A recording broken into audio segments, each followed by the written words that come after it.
For our call-in guests, make sure you mute your computer speakers, or else you'll get all kinds of crazy reverb and echo. Unless you like that kind of stuff, then feel free to leave that. Also, the files are available on your screen. There is a window on the lower left-hand corner called File Share. Both the Digital Divide application and School Lunch Statistics are on there. I believe the PowerPoint presentation that we're going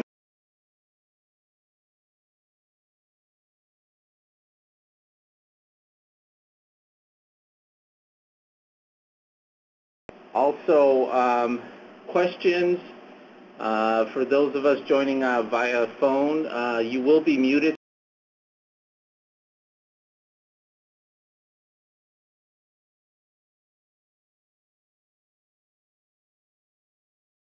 Window as many of you are checking in.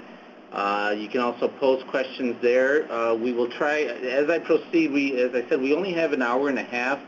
As I go through the presentation, I will try to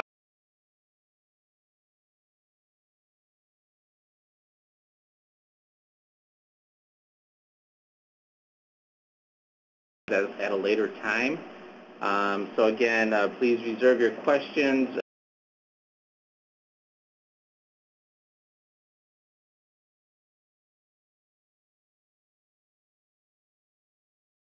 The Q&A persons who pose the questions, will try to address them as we go along, but if I don't get to them,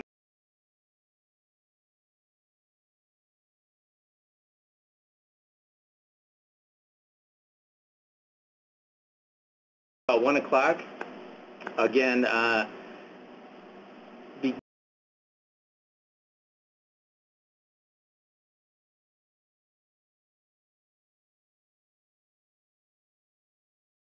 okay, it looks like we got a good number of attendees, so I'll just go ahead and get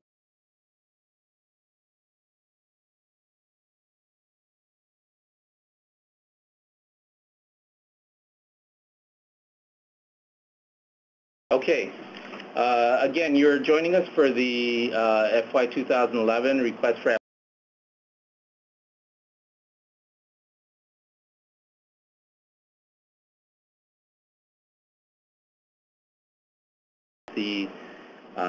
the Digital Divide program.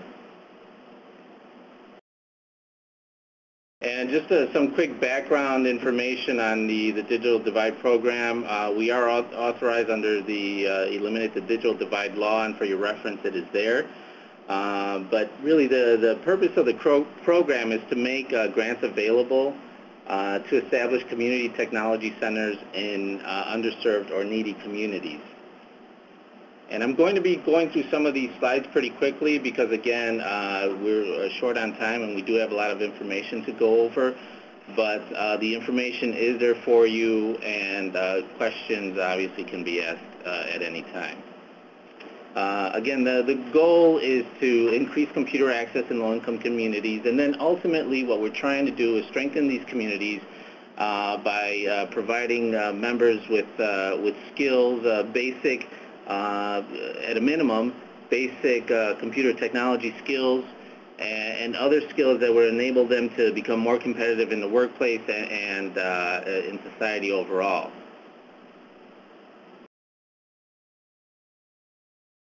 Also, I just want to let you know that we are recording this, and we'll be posting it on the Workforce Professional Pathway. So if you have an account there, you can see an archived version later on. So getting back to the presentation, just wanted to put that out there. So sort of an early slide here. The grant amount by law or by rule, the maximum grant amount to a community technology center is $75,000. But this program is very competitive. For example, last year we received about 230 applications. We funded 101 with an average grant amount of $40,000. So, you know, as you proceed with your application, just keep that in mind. Make sure your requests are reasonable, everything is pretty well detailed, and you have a pretty well established plan. So for 2011, really our funding priorities, again, because it is very competitive, we're trying to extend the reach of the program to as many communities, as many partners as we can. And then beyond that, we're really looking to fund organizations that can establish or grow sustainable community technology centers in the most underserved areas. So really, when we look at the criteria, and I'll go over our review criteria, but ultimately that is our goal, is really to reach, extend the reach of the program to sustainable community technology centers in those most needy areas. So in terms of who is eligible to apply to establish a community technology center, would be really locations where, again, there is a need, but the need is being addressed and is accessible, easily accessible by community members.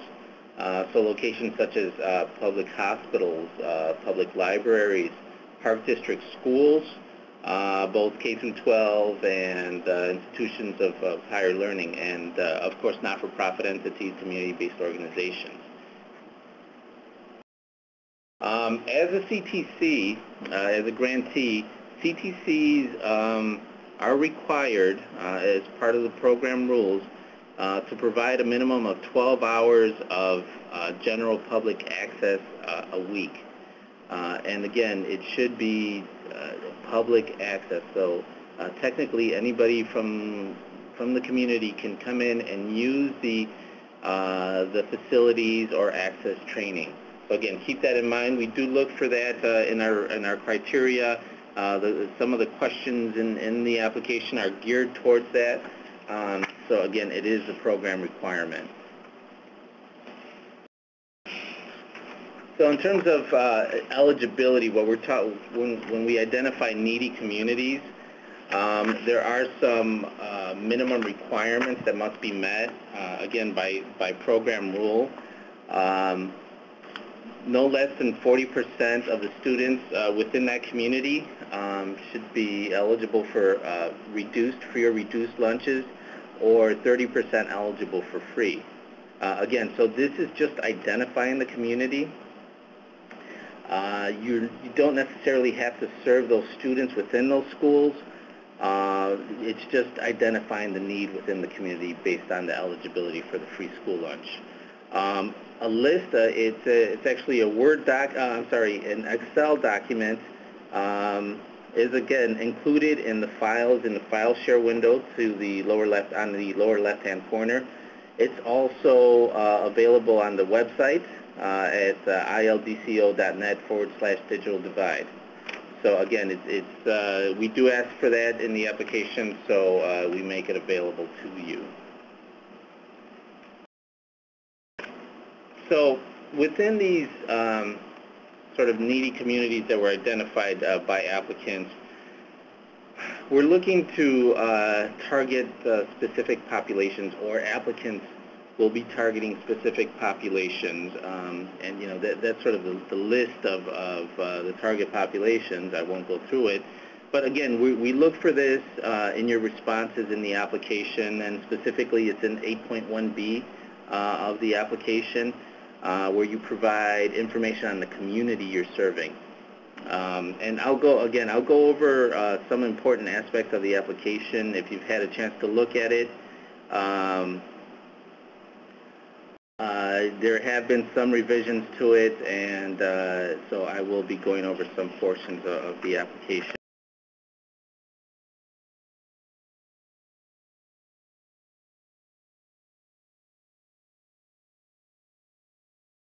The program is I guess, twofold. One is to provide access to needy communities, and then secondly is to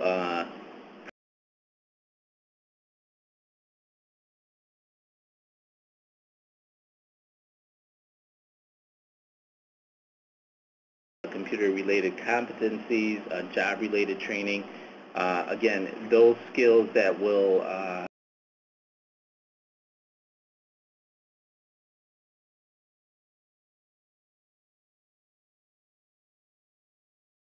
is in the application.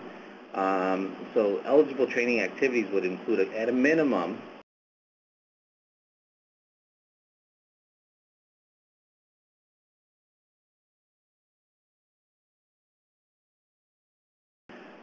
access to career information, employment. So again, if we're talking about resume writing or some sort of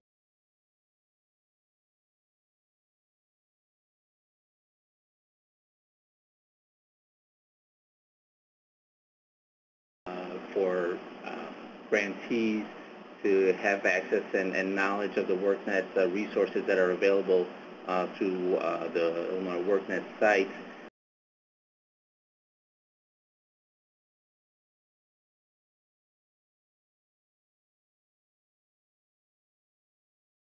Computerized basic literacy skills. Again, these would be computer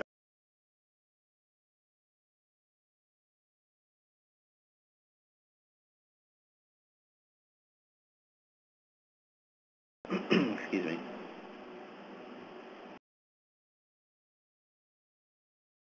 So just continuing on with the eligible training activities, again, we're trying to focus, and I won't go through the list, but we're trying to focus on those essential computer skills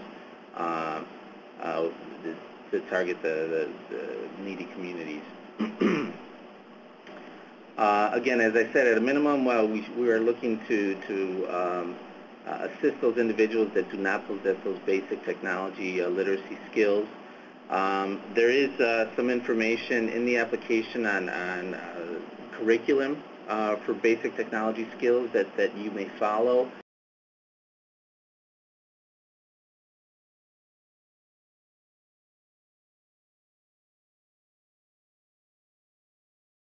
Potential digital literacy curriculum, that's a mouthful, but the link is there.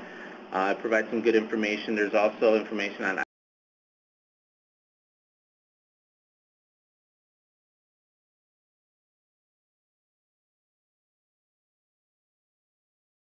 to the community members.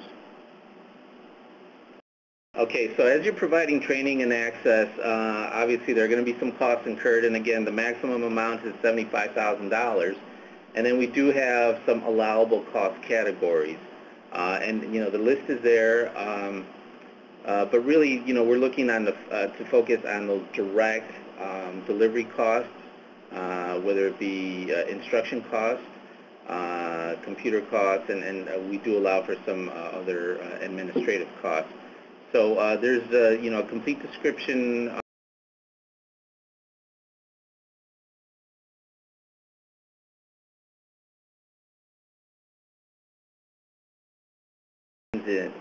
specifically the allowable equipment costs. Really, when we're looking at these and you're putting your application together,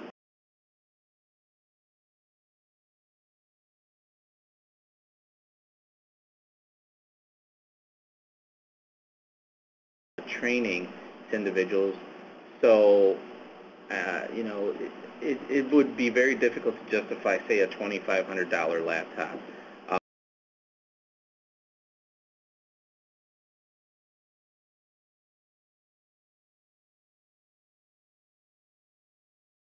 And we will be giving priority to applicants that demonstrate you know, that they're being efficient either by purchasing refurbished equipment, or that the equipment types and specifications are, you know, commensurate with the type of training they're providing. So again, just be mindful of that. I know in the past, at least in looking at applications, that applicants would have put in their sort of wish list. And, you know, the reality is we will not be able to fund everything, and it really would make it easier and make your application more competitive, because we are looking at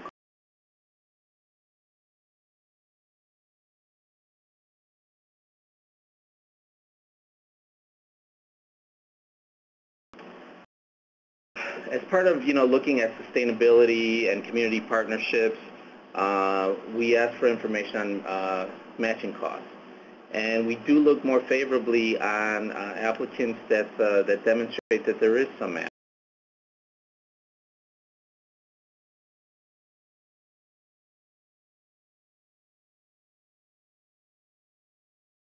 That, and it really demonstrates that there's a vested interest in this, and it helps leverage our funds further. So again, as we're looking at the cost, and as you're developing your proposals, just think about sort of the cost. Again, they must be directly related to the project. They must be reasonable. Ultimately, the per capita cost, that's how we're judged, and that's what you should be looking at, is how much is it really going to cost to provide access to the performance measures that we're anticipating. Again, just want to make you aware that again, to be mindful of the cost and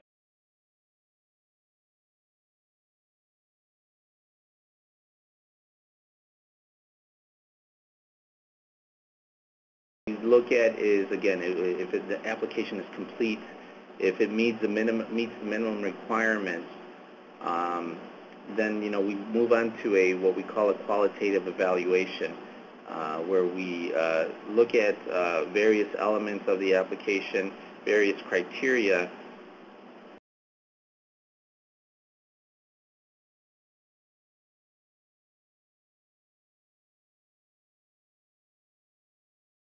For some, we may, at our discretion, conduct site visits or interviews beyond stage 2. So again, I don't want to go over this. I sort of already did, but it's there for you. But again, we're looking for those minimum standards.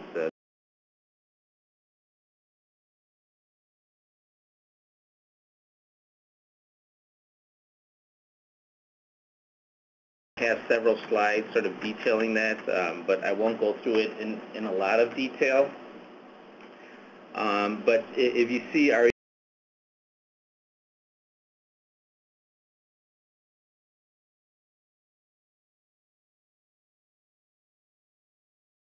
we look at and weigh at 40%, that's information that's asked.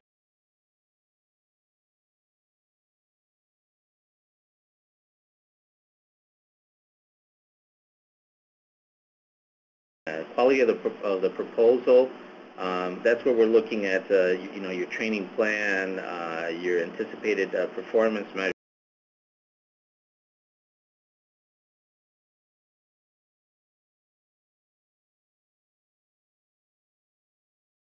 Developing your application.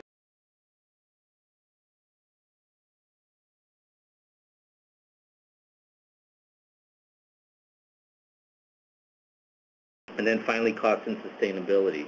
We're weighing that at 20%. And so sections 8.5.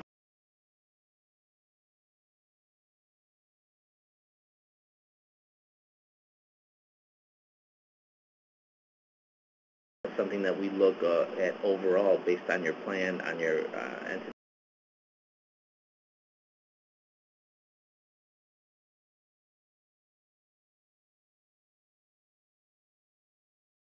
It is a statewide program.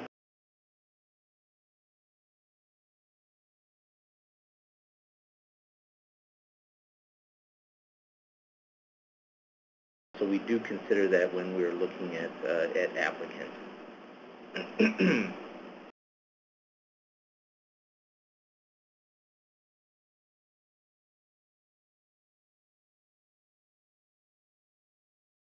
At whether you're demonstrating that you're serving, that there is a need.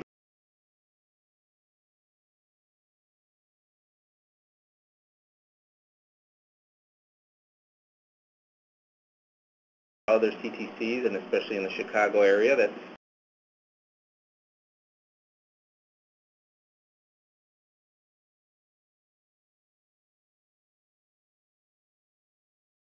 special or unique services that cannot be had at the other CTCs.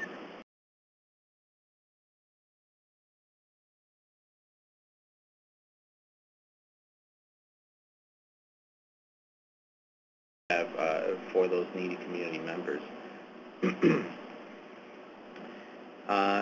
In community partnerships,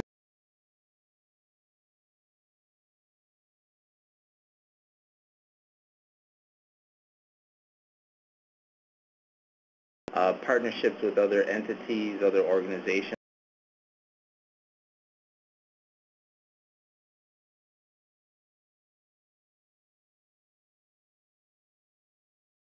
in the community tied into other services that are available.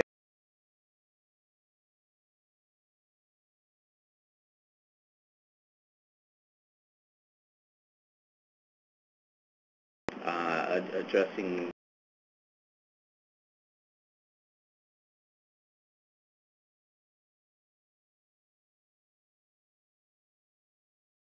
land,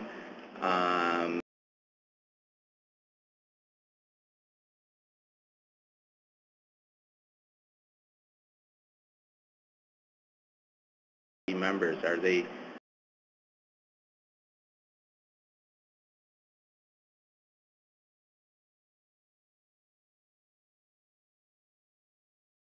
for your members?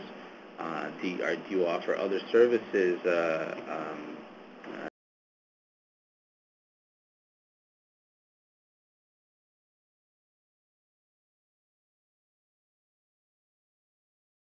That will be asked rather, and are being weighed in the evaluation of the application.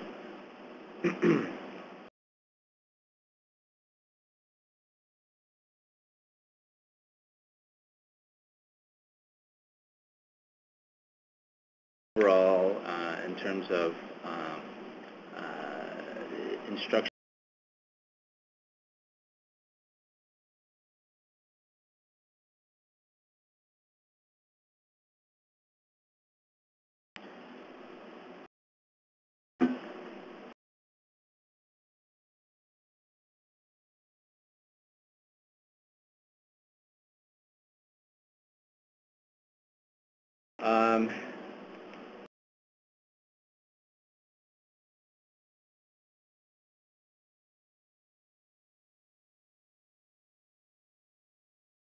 And so that is something that we ask and should be addressed.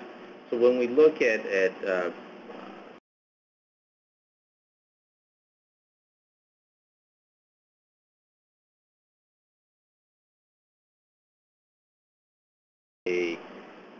grantee in good standing with DCEO,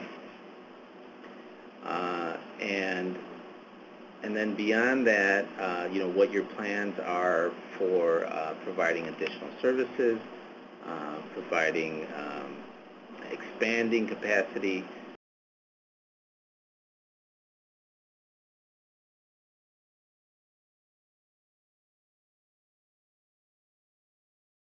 or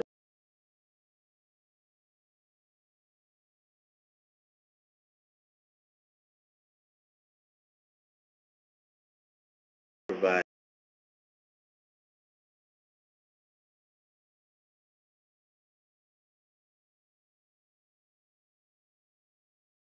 evaluated uh,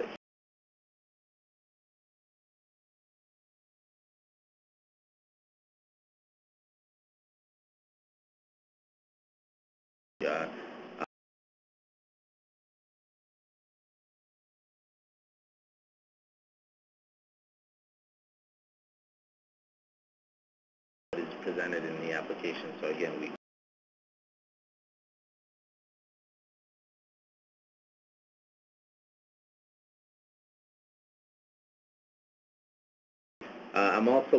we're also looking at the geographic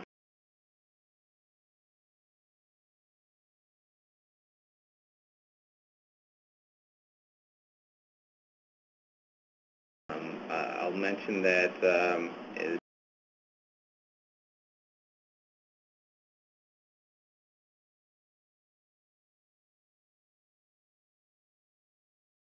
CEO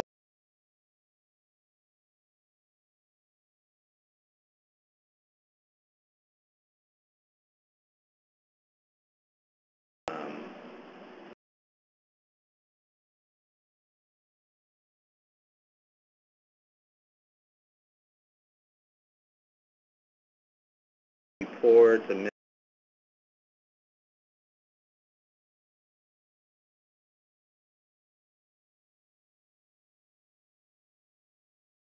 means is, you get a series of warnings and so on, and ultimately what may happen is that your FEIN, your taxpayer identification, or basically your entity will be locked out to new grants and so on. So again, it's important.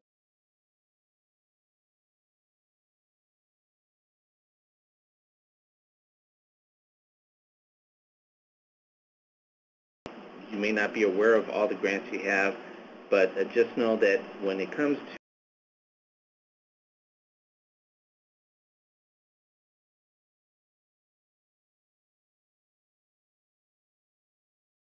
time the grants are,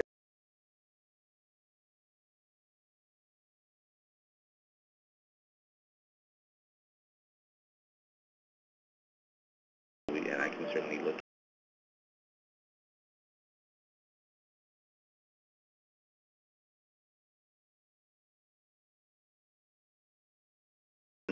on the Digital Divide webpage.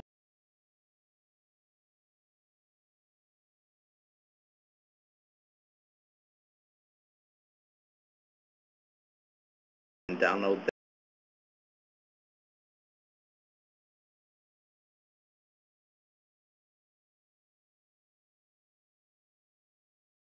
format.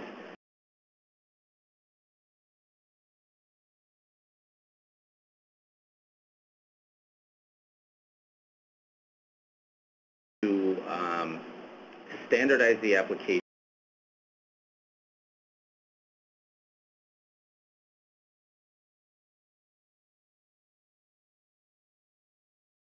You'll see very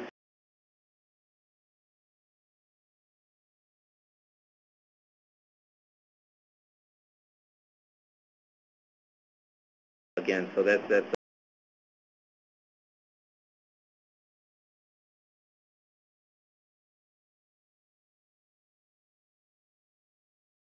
redo the application, make it more user-friendly for everybody.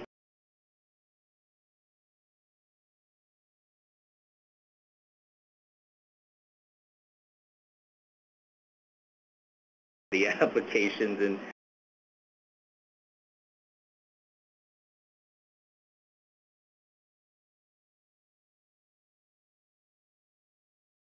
some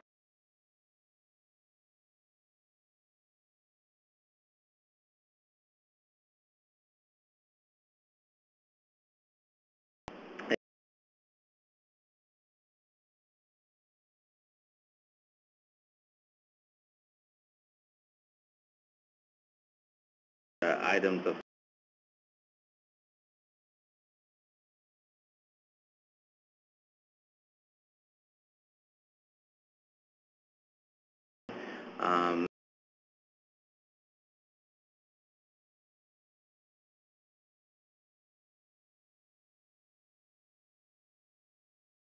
like your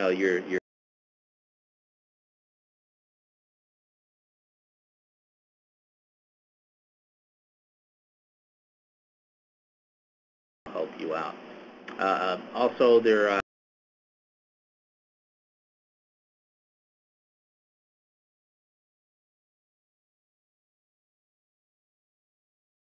those websites that I mentioned, some other information that is available to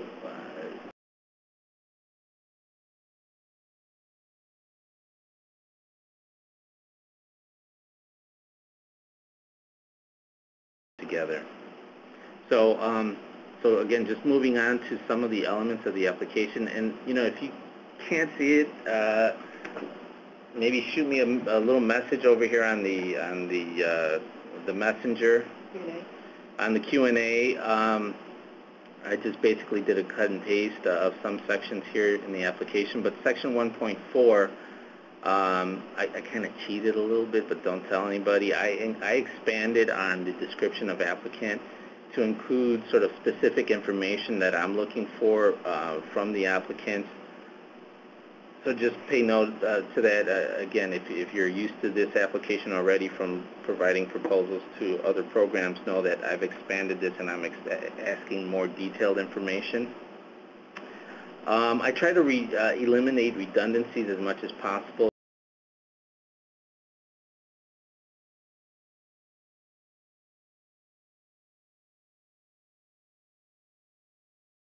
Answer every question.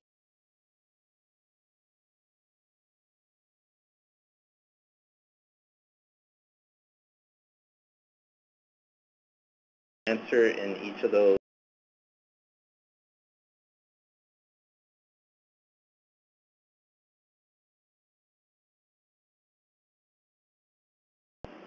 better version for you to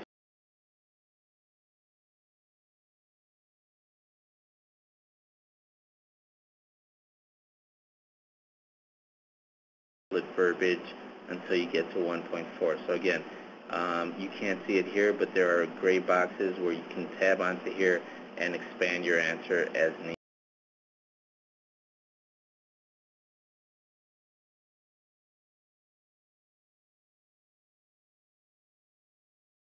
Ample space to provide your answers. So again, the way the application is presented now,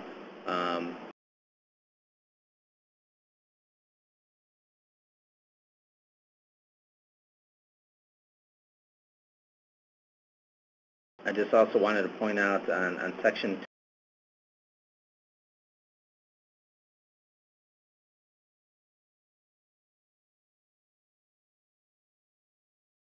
grants, I guess statewide for the last 3 years, and they're not giving you much space here.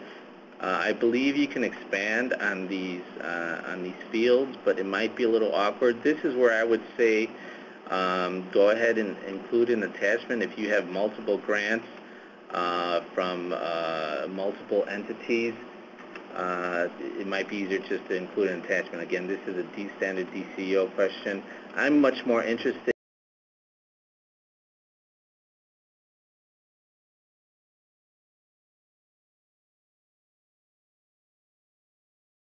in section 8.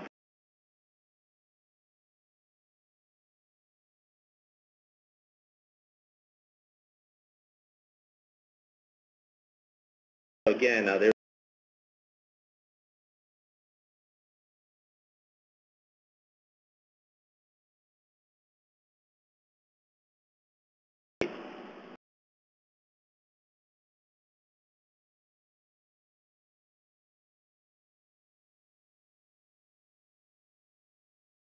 information on grants, and I believe you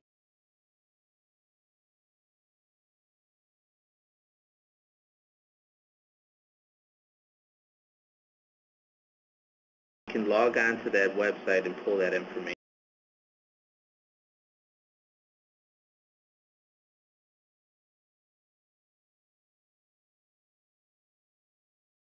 Previous grants, it's a link to the FY 2010 grants.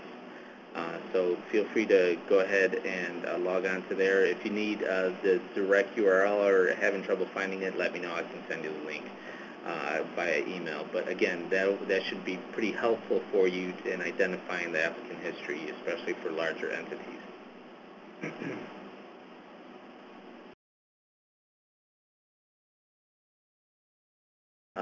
Okay, proposal information. Again, this is asking information on the location of the project.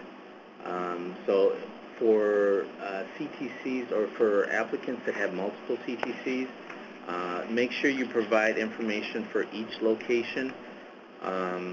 Again, the project period, I know that's more than 12 months.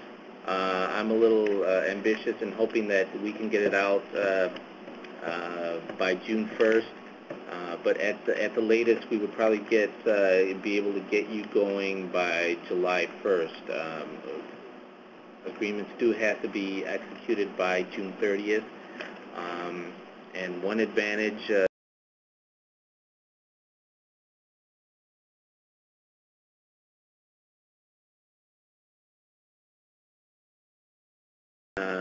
has been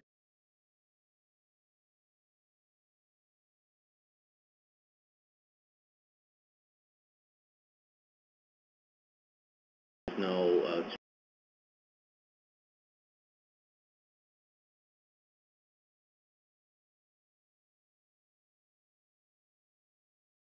provide this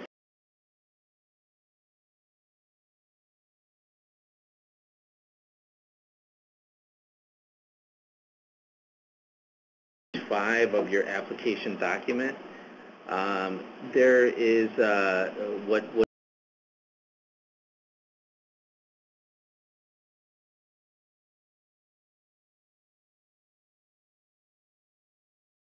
each training for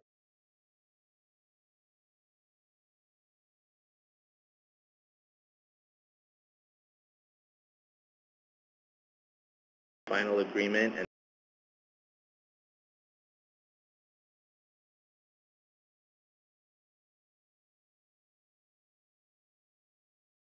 that's what we're at.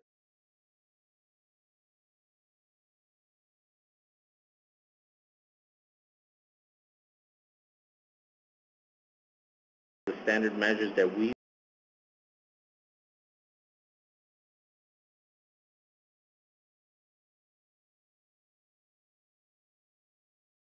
participants, both that are starting and successful completers, and then others that are advancing to other programs.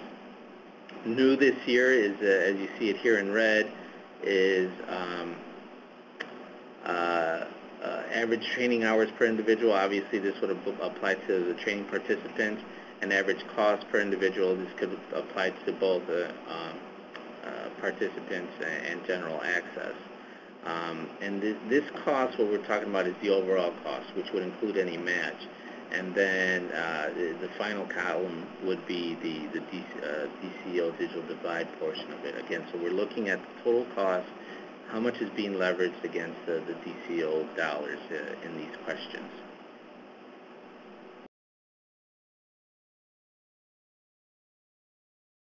Okay, there's a question about the scope of work, description. Okay, and really I think what the question is, let me just switch over here, is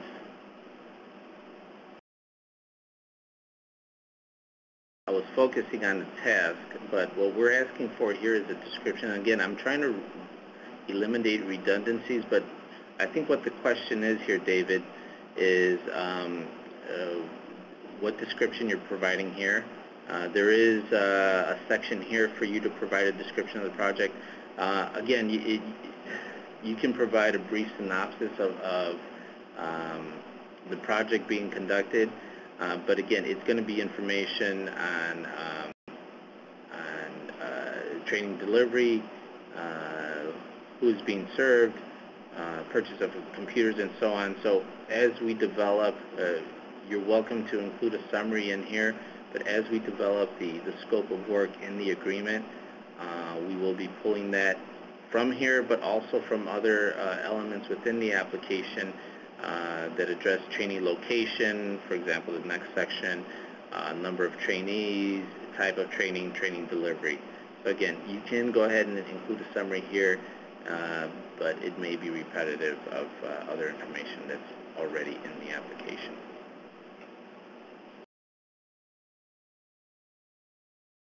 Okay, so moving on to section 6, and actually this, again, these are new items that you would not be familiar with. DCO is asking for direct jobs created, so 6.3 to 6.7, really any jobs resulting from receipt of a digital divide grant. So if your CTC hired somebody, full or part-time, and you created a job, that's what they're asking for. Section 6.7 is a question that we have asked previously, and it really relates to trainee placement. How many trainees have you placed in computer-related occupations or jobs? Again, that's what we're looking for here.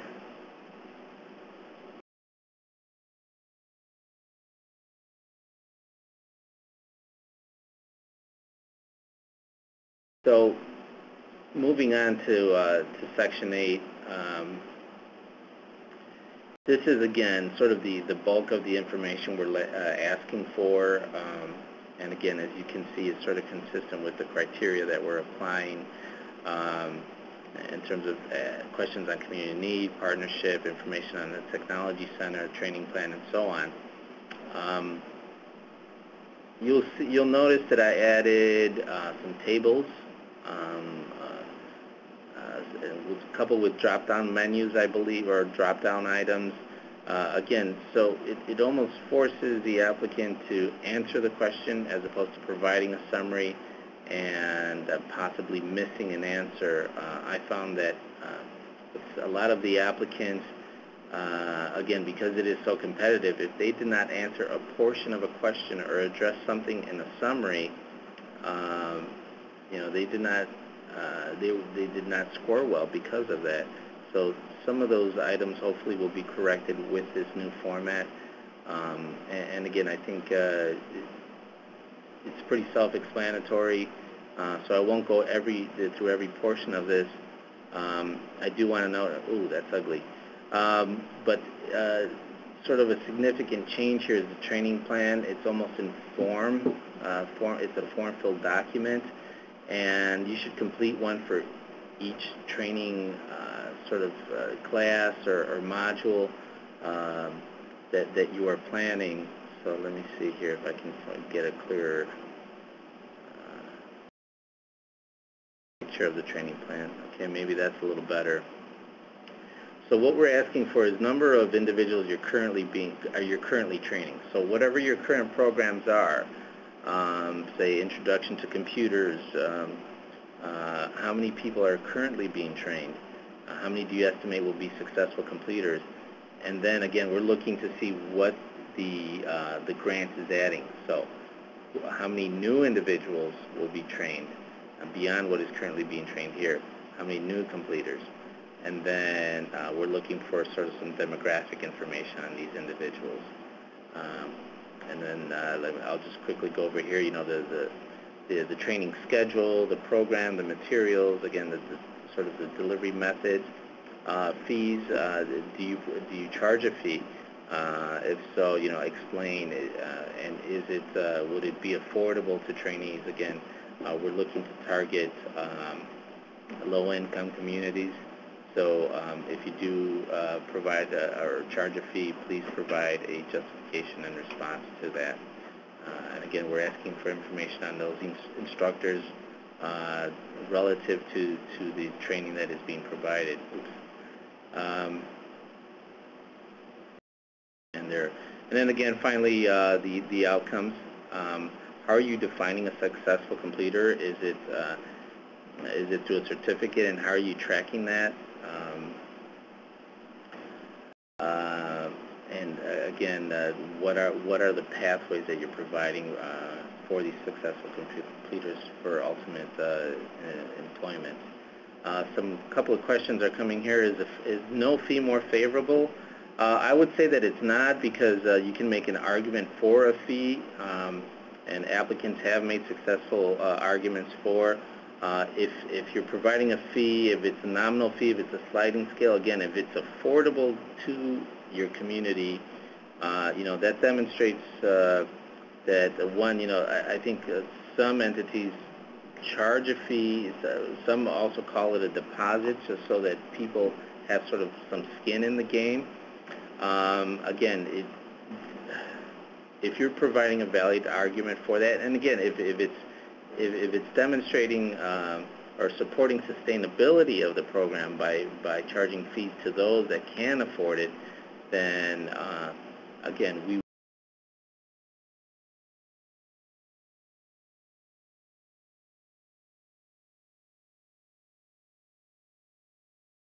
fees.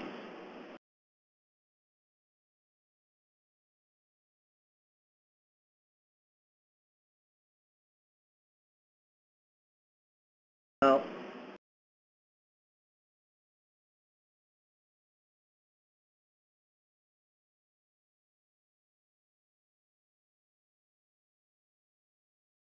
I believe it.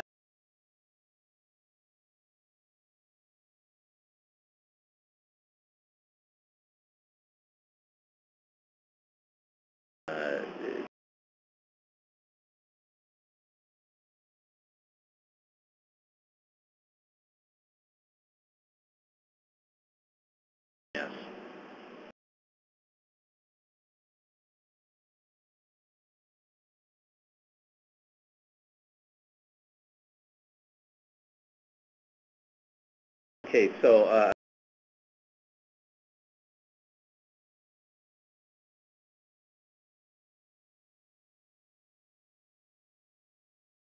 performed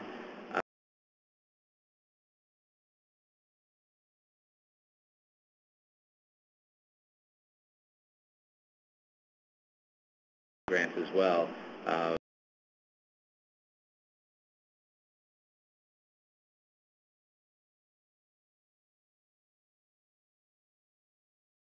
Program. So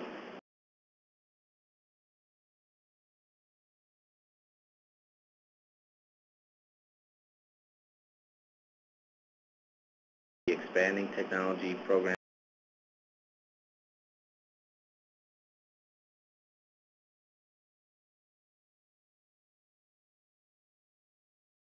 I mentioned the Illinois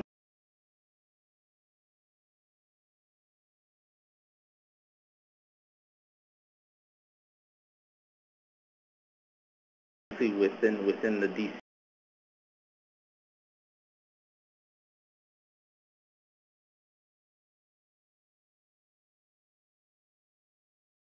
collaborate with them a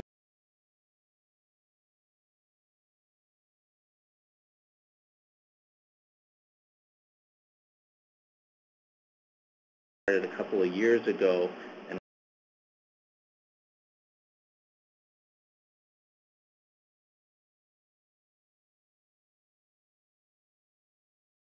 is you're going to be agreeing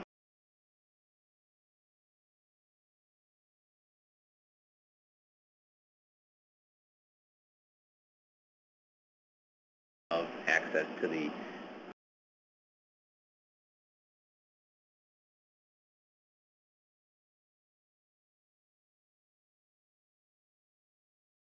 second would be actually having somebody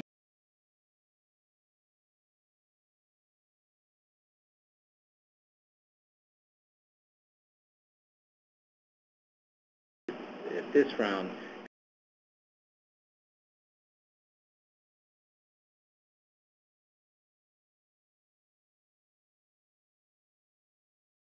certified workNet advisor.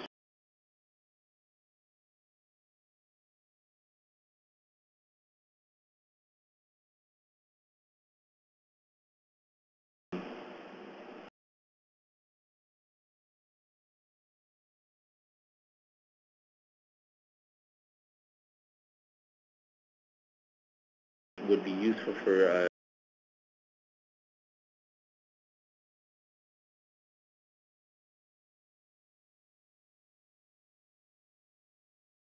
to help facilitate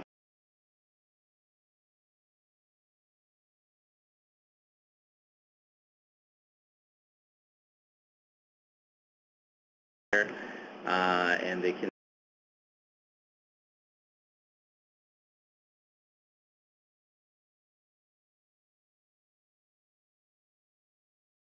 net activities as part of your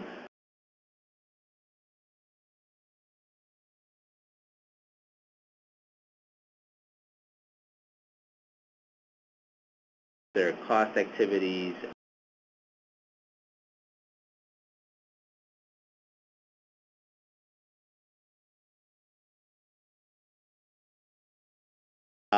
Question came in, must we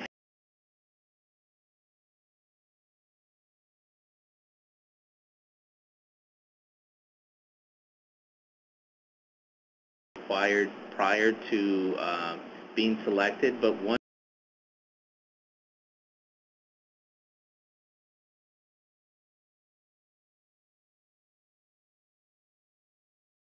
to obtain that certification. So again, it is not.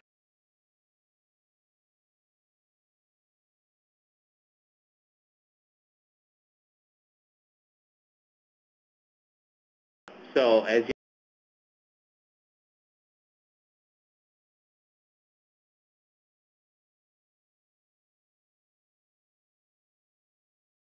March 10th, 2011, so application.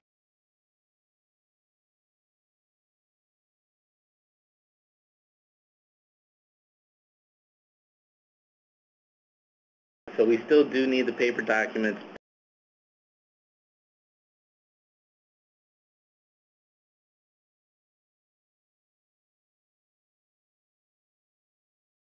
or email.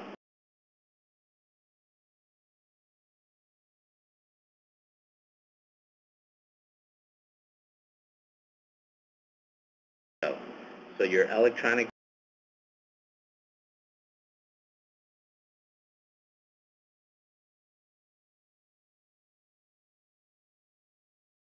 10% of the applications submitted were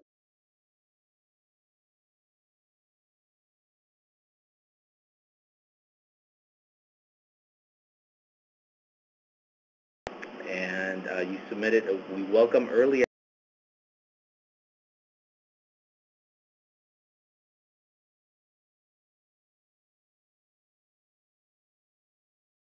complete the application and you submit it.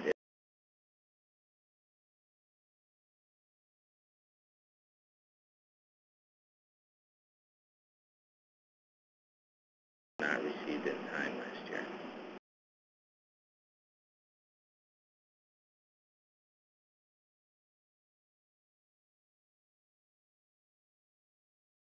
Going through each of those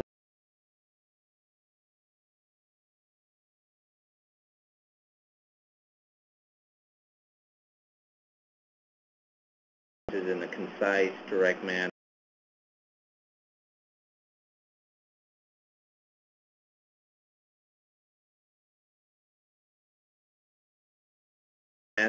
There is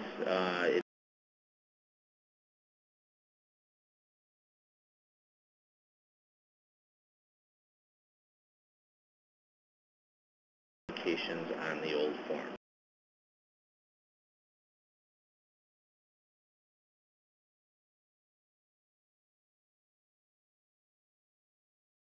On the web page,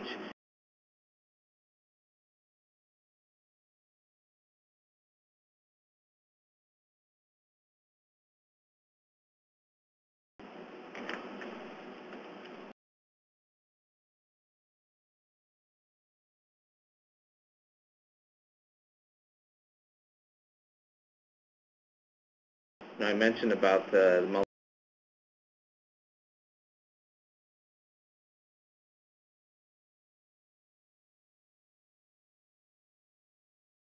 combine your applications. There is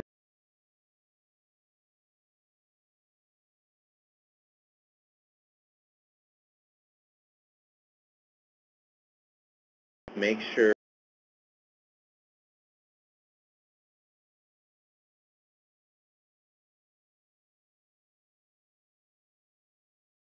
going to be used for CTC.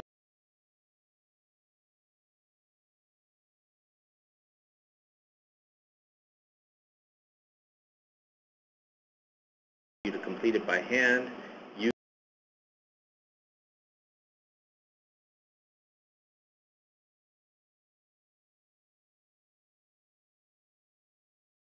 Use the new forms.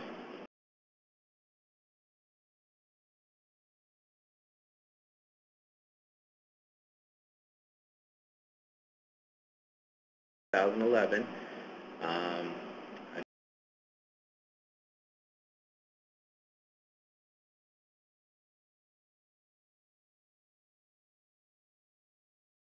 the web address again. I'm sorry, the email address.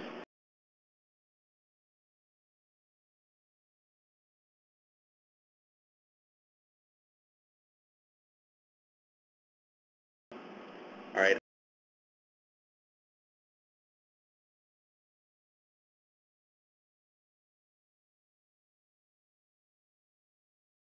Open up your mics for questions.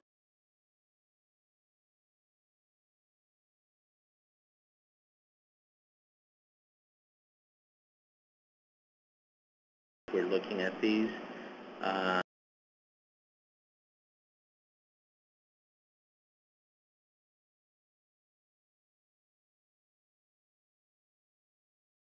March 10th.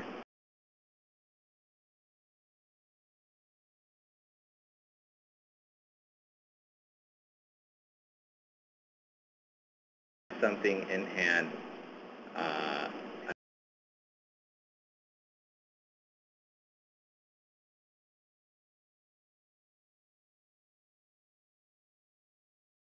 Word, yes, they are. Again, it's a Word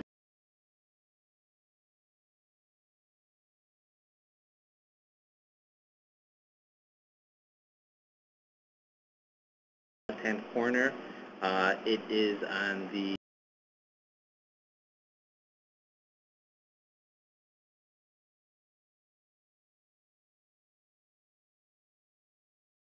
.net/digital divide.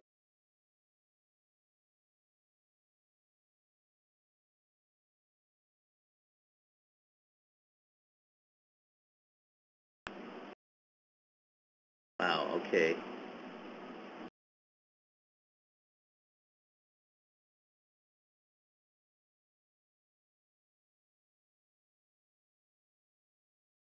I miss it.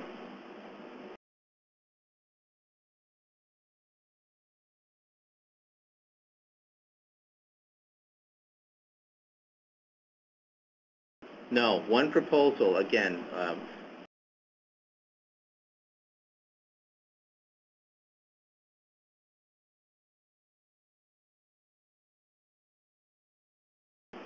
you can submit one proposal.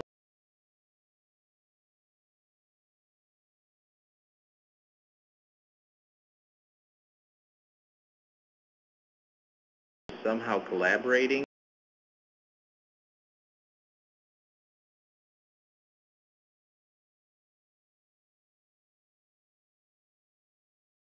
Go to one quote-unquote fiscal agent, which means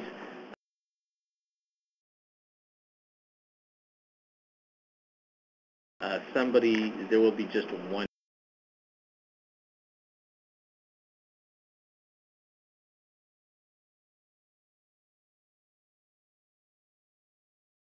So we're switching here to question.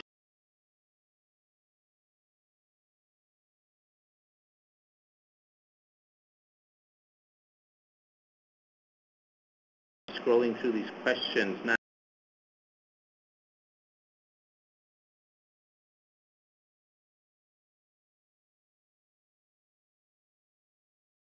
Post your responses.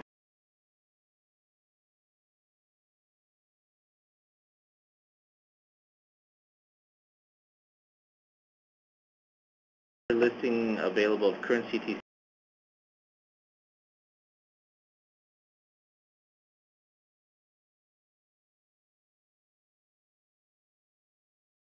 of prior grantees.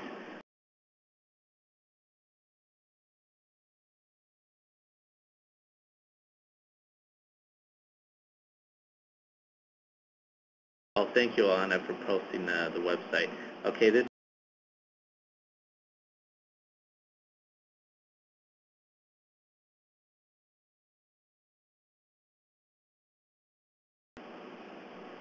the application.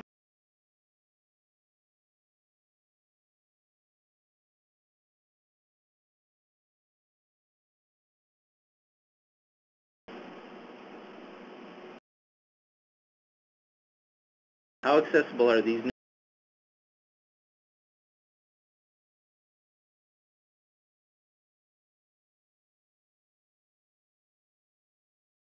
grantees? Um,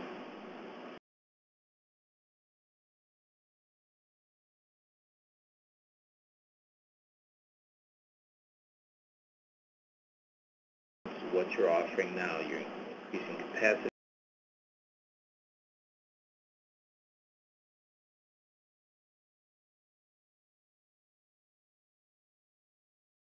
On their own.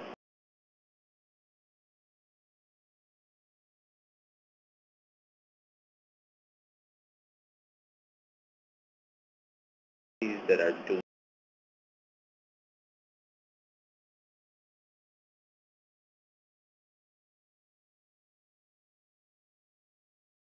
so to those, we welcome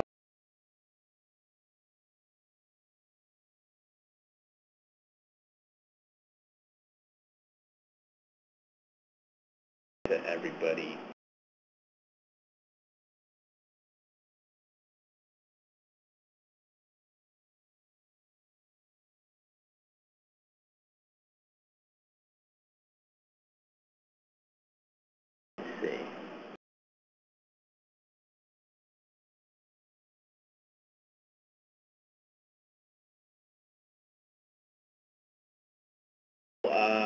Typically what we're looking to cover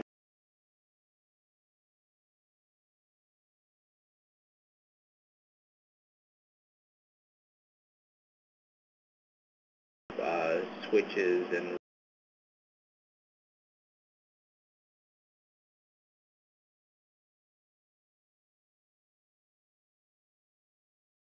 do, you know,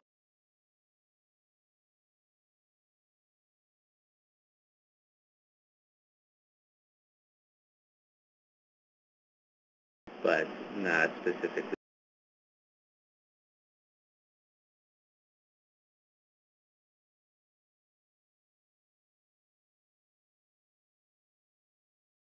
Okay, let's see.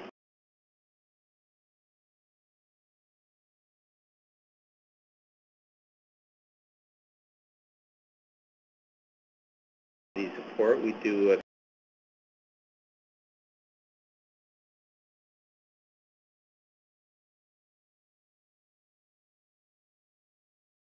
you to sort of insert it within the document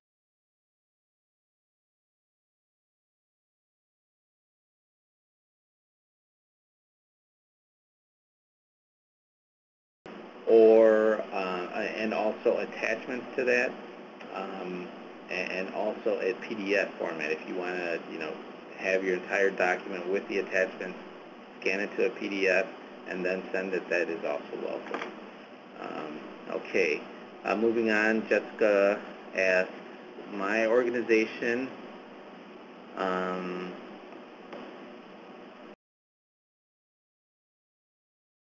we have to advertise for the community to fulfill public access for 12 hours. I guess the question is, do you have to advertise? Well, really, that's going to your plan for outreach and marketing. If you have a significant customer base,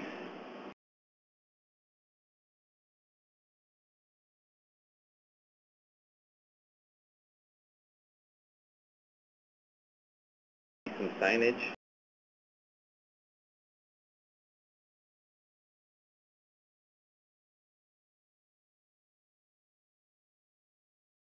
To communicate.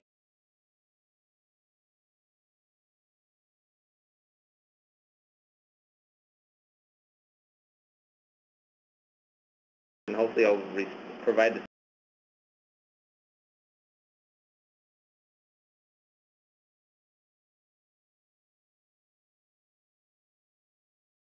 trainers.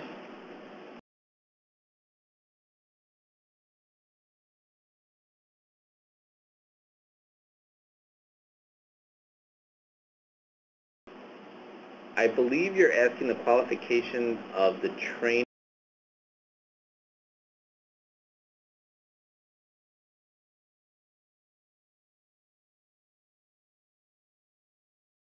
The certified workforce advisor that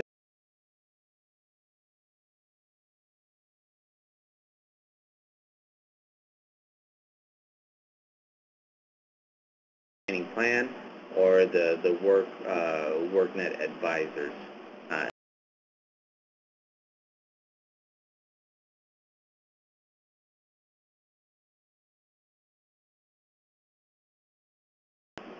Do letters of support count in the 25-page limit? No, they do not. Again, they can be attachments. Batia asked,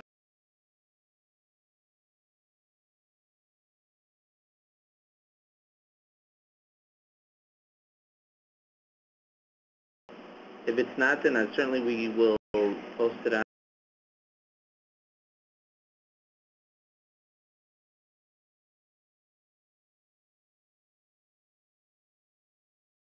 It's DCO Digital Divide 2011 RFA information session. I believe it's PowerPoint. It's pretty lengthy, and that's why I ran off the end there, but I believe that's it.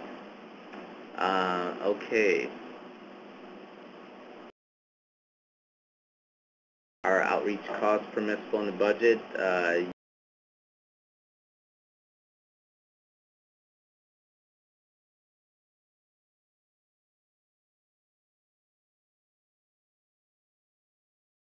Okay, workforce professionals. Oh, okay, in the training plan, right. Again, we're asking for qualifications of the individuals that are going to be providing training. So if it includes your internal staff,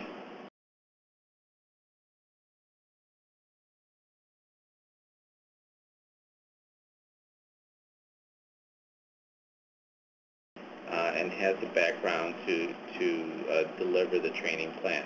If it's an external vendor, which is allowable under contractual training, it's an allowable cost, then that would qualify as well, and you would indicate who you're going to be selecting or who you selected and their background.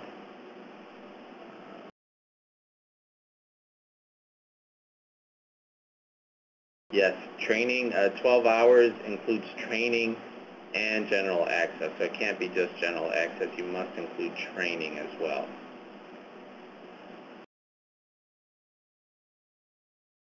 They're housed with us. Again, you can limit accessibility, but you know, again, if you have some levels of security or so on, but technically, according to the grant's requirements, it must be open to the public. Again, you can have your limitations in terms of people registering and so on, limited access, but technically, it should be open to the public. If a partner grantee provides internet connectivity costs, is that considered yes, in kind or match? Yes, that can be.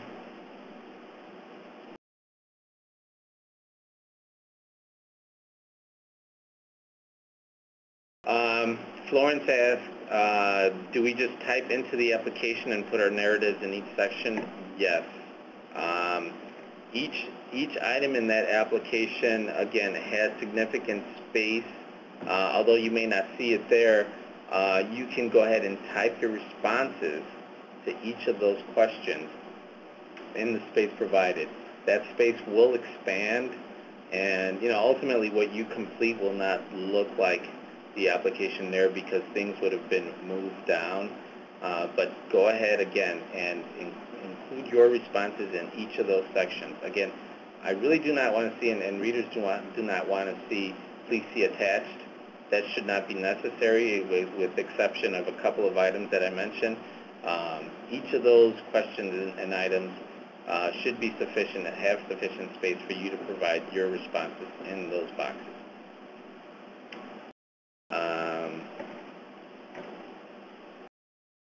Jeff, about please define outreach costs for certification. I think I'm here, right? Sherry? Reach out to, oh, okay, sorry. Josh?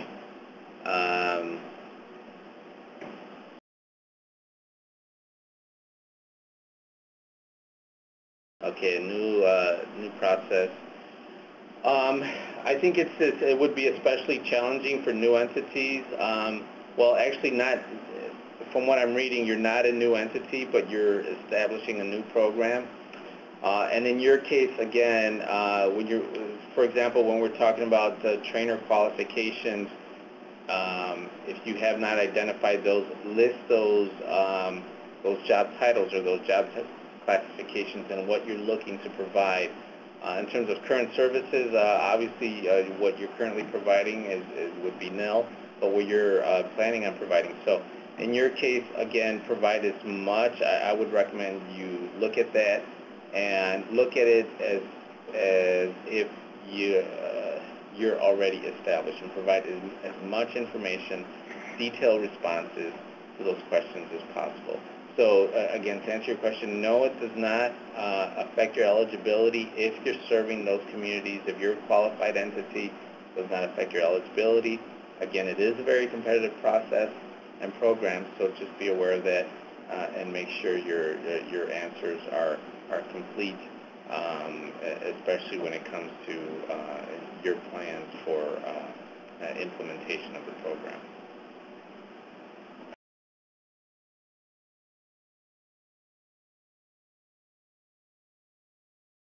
What qualifies as in-kind or match?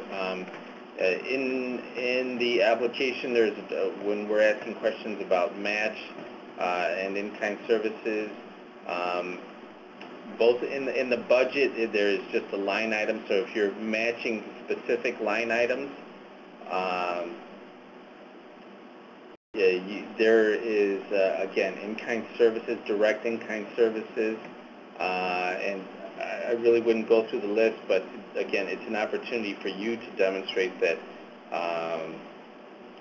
there is match either through funds or others donated funds, equipment, services, whatever it may be relative to that specific cost or event. And then also, again, in the community support, we're asking for we do ask for donated items and donations from various entities and sources, and there's an opportunity for you to specify there as well. So we are not including a separate narrative as an attachment, correct? All of your narrative should be within the 25 pages, correct? The prior application did have a narrative section. Again, we're moving away from narrative format, and it's really question and answer. Any narrative that would have been included in your previous application was rolled into these specific question items. With the exception, again, in your scope of work, there is a opportunity for you to provide a description of your activities, and that should be sort of an abbreviated narrative.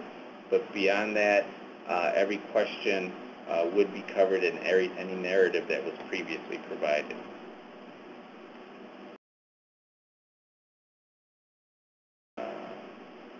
Okay. Okay, hopefully, did I miss? I'm going through this now. Hopefully I didn't miss anybody's questions.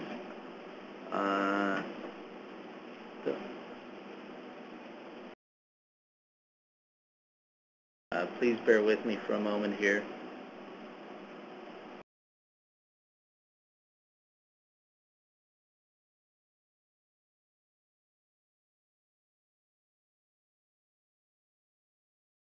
Okay, also,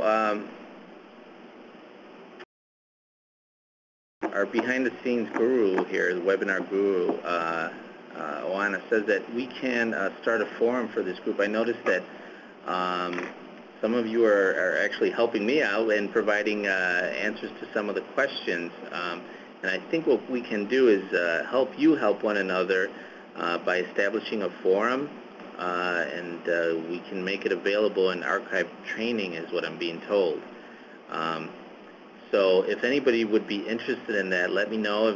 Maybe you can just send a quick note. Yes? Show of hands. Show of hands? Oh, we can do a show of hands? Yep. Oh, wow. Okay. Awesome. So we've got some interest in that, and again, thank you, Oana, for helping us out with this. Yeah, it looks like everybody, well, at least a good amount are raising their hands for this.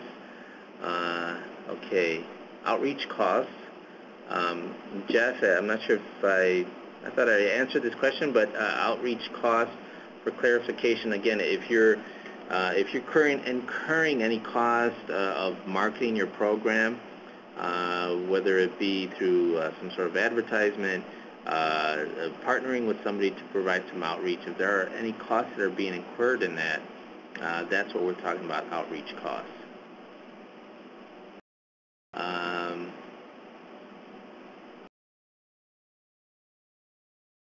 Okay, Syra.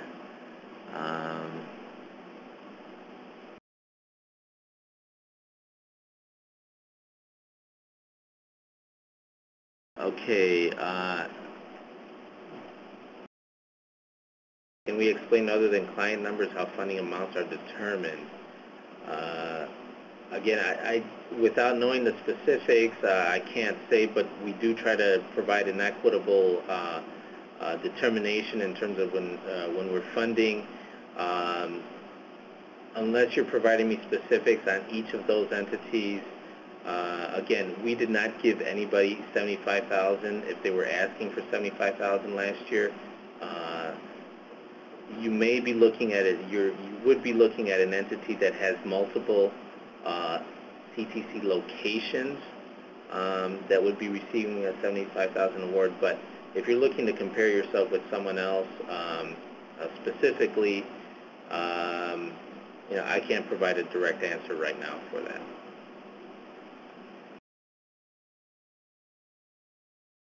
Okay. Okay, again, looks like hopefully I answered all your questions. Again, I'll go through this, and it looks like we have some pretty cool tools here in terms of reaching out and following up with everybody. Again, I just want to remind you that the application is due March 10th. Please use the new forms. There's ample opportunity for you to provide information in the document, and if you have any questions beyond what we've asked here, feel free to send me an email, and we will follow through. Okay, I'm being told that in order to access this information that you need to become a workforce professional. I'm not sure. Illinois WorkNet. So everybody would have to be certified? I'll get clarification on that because, it says that you must have an account. I'll get clarification on exactly what that means. But, hopefully we can get everybody access to this without complicating it too much. But we'll certainly follow up with that, and I'll let you know.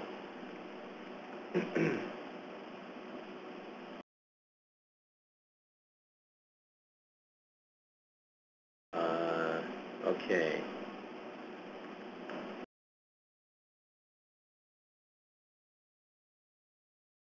Okay, again, the workforce professional, I guess it entails having an account. We'll investigate that further and inform you on how to go about doing that. But again, I am available for questions beyond what we asked here. Send me an email.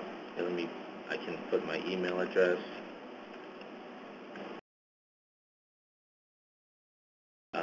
If you have any questions. There it is again. Again, thank you for participating. I look forward to receiving your applications. Feel free to send me an email, and we'll work on getting this information out to you.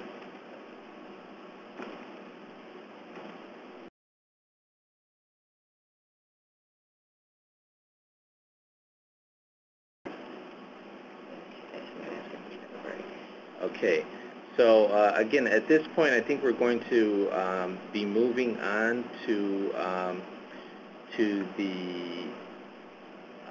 next portion of our presentation, which would be the JTED program. And Tammy Stone, I'll be handing the reins over to Tammy. And again, this is my first time conducting a webinar. Based on attendance, I guess there is a lot of interest in this delivery method. Hopefully it was useful to you. I'm seeing some responses here. If you have some suggestions, we do have another webinar planned because this one did reach capacity.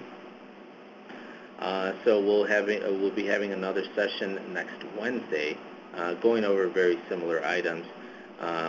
But again, I did have a live session yesterday. We did have good attendance, but I think a lot of people are looking forward to the webinar delivery method. So again, just whatever feedback you can give me on that would be great. Again, Tammy is here, and you're welcome to stay on the JTED program. I don't want to go into her presentation too much. But, we sort of combine forces here because we do have a lot of common customers. I see JTED as almost, they're complementary programs.